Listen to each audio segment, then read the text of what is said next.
অপেক্ষার প্রহর গুনছে Bangladesh. Asia cup ফাইনালে কাল ভারতের মুখোমুখি হবে বাংলাদেশ। গেল 4 এশিয়া কাপে তৃতীয় ফাইনাল।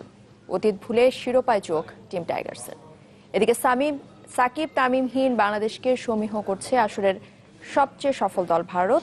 দুবাইয়ে ম্যাচ শুরু হবে বিকেল 5:30টায়। আশিক রুদ্র জানাচ্ছেন বিস্তারিত। এদিকে আজ বিশ্রামে কাটিয়েছে টিম টাইগার্স।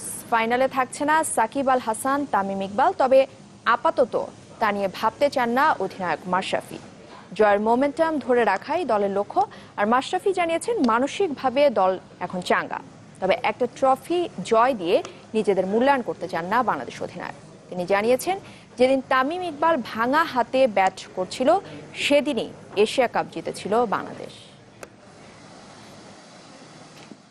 আমি আমার নিজেকে এত সস্তা ভাবি না যে একটা ট্রফি দিয়ে আমি আমার নিজেকে বিচার করি।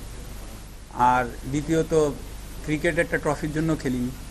এটা বলতে পারি যে বাংলাদেশের জন্য একটা ট্রফি হয়তো বা খুব ইম্পর্ট্যান্ট কোনো একটা স্টেজে, এবং আমার বিশ্বাস হয়তো বা কোনো একদিন ইনশাল্লাহ বাংলাদেশ পাবে।